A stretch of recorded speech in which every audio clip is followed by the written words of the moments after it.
Welcome, everyone. I'm your host, Caroline Keneally Herschbach, and today we're talking to a local mom about her story with international adoption. My guest today is Allison Ezell. She grew up in Dallas and moved to Collin County in 2010. She is also an Aggie, having graduated from Texas A&M, and a pony, getting her master's in education at SMU. She has taught middle school and preschool and is now a stay-at-home mom to 3 kids, one of whom she adopted internationally. Allison, thank you so much for being here. Hey, Caroline, I'm so excited to be here. Yes, and I'm so excited to hear your story, and I know so many other moms are going to be really interested to hear it as well. I do want to say I follow you on social media, and I saw your post the other day about the story of when your phone rang for the first time 5 years ago, saying that the adoption was happening. Yes. Can you tell us your story about that? Yeah, absolutely. So my husband and I came into marriage with adoption on either sides of our family. My father-in-law was adopted as an infant, and my grandmother was adopted from the foster care system long time ago. So we came into marriage already having this idea that adoption might be part of our story. And then very quickly we had 2 biological kids. We thought, okay, we got a boy and a girl, done, case closed, we are finished, we're good. And then our kids started getting a little bit older, and it sort of kept coming back up in conversation, and we kept thinking, okay, this is something we kind of always wanted to do. Is it something we could still do even though we had these other kids? And so we started praying about it and researching and things like that, and it just was a topic that seemed to come up over and over and over again. And we started connecting with some local families who had adopted, and just in hearing their stories, it became very apparent to both of us that this was a road we were supposed to walk. So our daughter was 2, our son was 4. We began the process to adopt from China. Wow, that's so interesting. So what was that process like? Yeah, so for us, every process is a little bit different. It depends on the type of adoption you're pursuing, whether that's domestic, international, what country internationally, all those types of things. For us, it was 15 months from the moment we applied with our agency to the date that we left to travel, to go bring him home. We spent 2 weeks in China adopting him and getting all his paperwork done, immigration, all those things, and getting him back to the United States. So for us, it was 15 months. But generally speaking, all adoption processes start with something called a home study. And so that's basically where your adoption agency is going to make sure that you are not crazy. That's important. That you are not crazy, that you are financially sound, that you are healthy, that you could provide a safe, loving home for an adopted child. And it also involves a little bit of adoption education. So you are going to do some learning on things like parenting kids from trauma, some things with maybe some food insecurities that they may have, things along those lines. And again, this just kind of depends on the type of adoption you pursue, but they all begin with a home study. And then for our adoption specifically from China, after that, all of our paperwork got compiled into something called a dossier. And that's basically a big giant packet of everything that the agency has put together on us, our home study, our financials, some immigration paperwork, things like that. And then they send it over to China. It gets logged into China's system, and then we wait for a phone call. We wait for a match. And so you create a profile that basically says the age that you're open to. China is what's called a waiting child program, so all the kids have at least some mild medical needs. So there is a checklist of different medical needs you'd be open to, and then when there is a child that comes available for adoption that matches your profile, you get the phone call. And you say yes or no. And for us, our son was our second phone call. Mm-hmm. There were some issues with the first file we received, but he was our second. And it was, for us, fortunately, a very clear, absolutely. I remember texting a picture of our little boy to my husband, and he just replied back, "That's our son." Aww. And he just knew. We just knew. And so it took about 3 months after that to get paperwork together for immigration. You're dealing with 2 different governments, so there's a lot of forms. Yeah. There's a lot of paperwork involved. And then we flew to China and brought him home.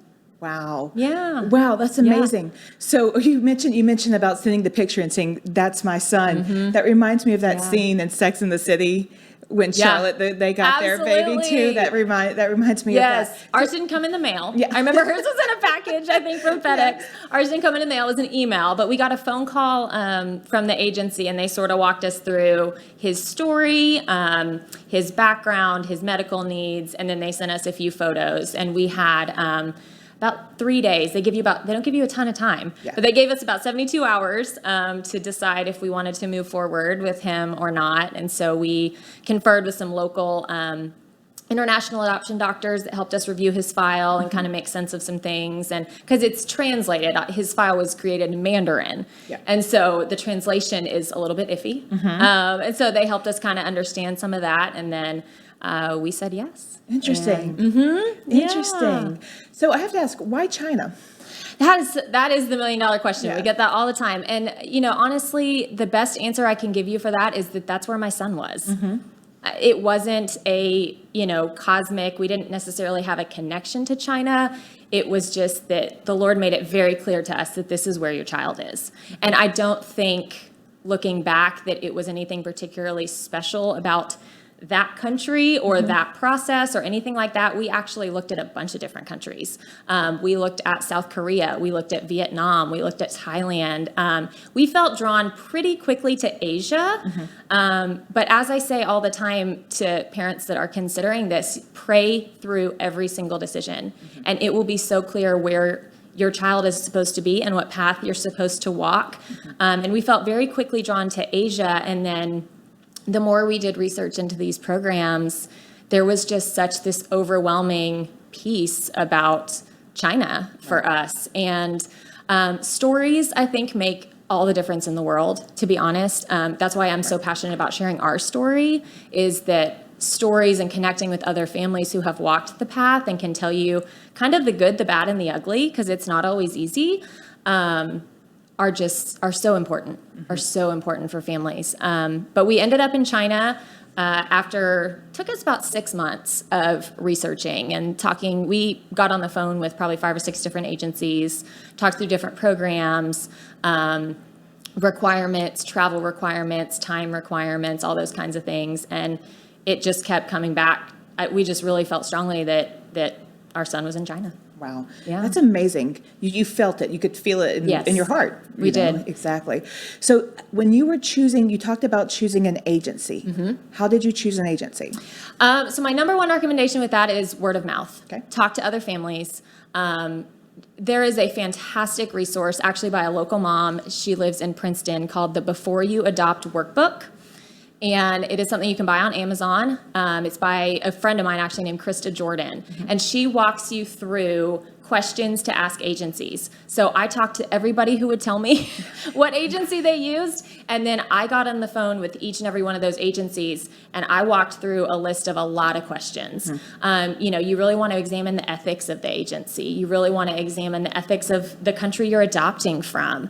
Because it's not always black and white, and there's a lot of gray area with adoption. And so you really want to be sure and do your homework and do the research and ask hard questions before you commit to an agency. So my number one thing would be talk to other families, see who they used, ask about their experiences.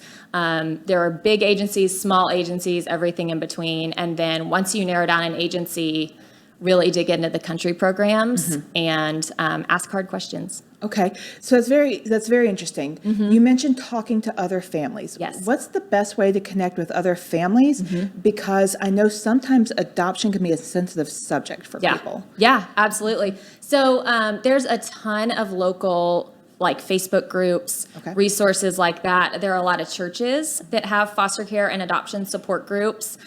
So those would be the first places I would say to go. If you don't actually know somebody in person who has adopted or could connect you, I can't tell you how many people I've connected with who we had mutual friends. So we announced our plans to adopt from China, and I would get text messages and Facebook messages and all this stuff from, you've got to meet Susie Q. She has 3 children from Haiti and 2 from China, or whatever. And so we would connect that way. So mutual friends is great. I would say social media in adoption is a little bit of a tricky thing because you don't always necessarily get the whole truth, I feel like. Blogs are great. Social media is great. Don't hear me on that. But I just don't think you can beat the face-to-face interaction of sitting down with another adoptive family or even other adoptees. I think that's another dimension to adoption that adoptive parents don't give near enough credit to, is sitting down and speaking with other children and older adults even who have been adopted themselves and hearing their experiences and learning from them. But in terms of locally, I would start with some of those support groups and ask your friends, see who they could connect you with. Yeah, and they can look you up, huh? They can, yes. Yeah. Yes, Yeah. absolutely. That's amazing. So what have been some of the biggest hurdles about adoption? Yeah. I think during the process itself, my biggest hurdle, to be honest, just totally transparent, was the lack of control. There's a lot of things you can control in adoption, and there's a lot of things you can't. You can control how quickly you get your paperwork done. You can't control how quickly your immigration forms come back. And for somebody who is a little bit type A, like me, I want to control things. I'm an Enneagram 3. I want to achieve and check the box. And, it was difficult for me to not have full control of everything. And we sent our dossier over to China, and our agency estimated that our wait for a match would be less than 6 weeks because we were pursuing a boy, which is not necessarily as typical from China. We knew we wanted a boy. And so they said, we think we'll have a match for you within 6 weeks. It took 5 months. Wow. It took 5 months and one failed match for us to actually find our son.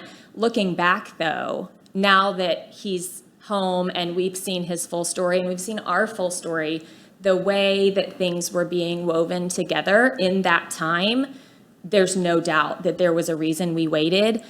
But it was hard because I was told something and there were unmet expectations. And you told me 6 weeks, but it took 5 months. And I started to doubt and question and be like, okay, maybe God's closing this door. Maybe we're not supposed to do this.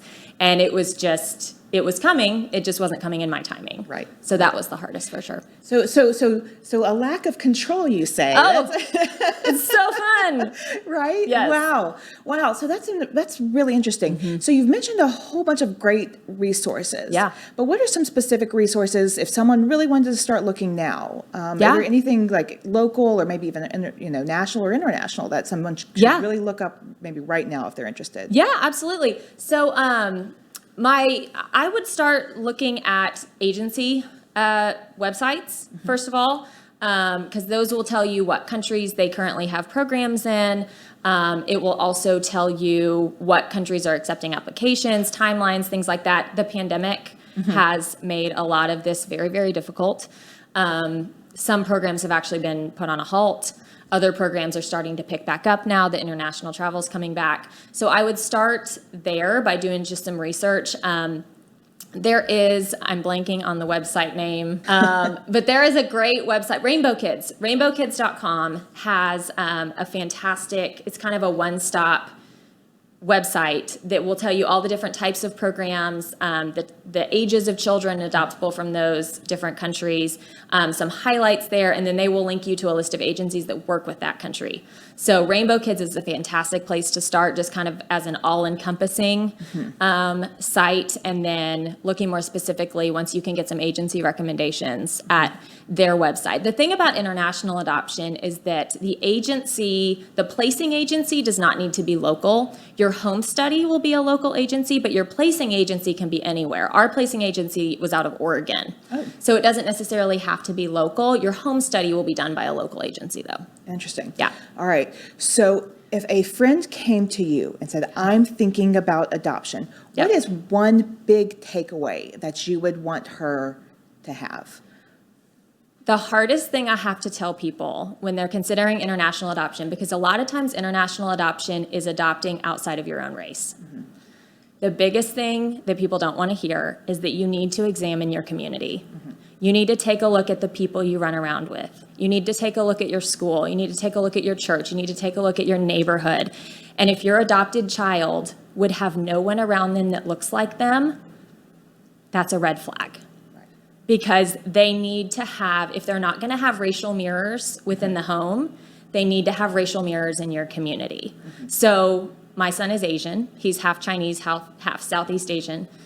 And So we are incredibly deliberate about ensuring that he is at a school with a large Asian population, that our neighborhood has an Asian population, that he is not I hate to say the token Asian anywhere he goes, but that he has other people that look like him in his life because he doesn't have anyone at home. Right.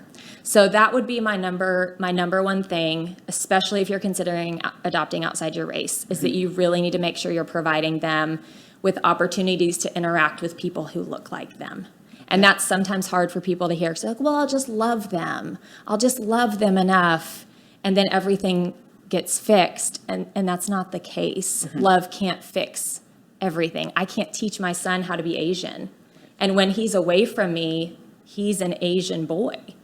And that shouldn't be my responsibility. So it's important to have mentors and other people in your life that can represent that to him. Right. So that would be my one thing. And then the second thing I would say is read all you can about trauma.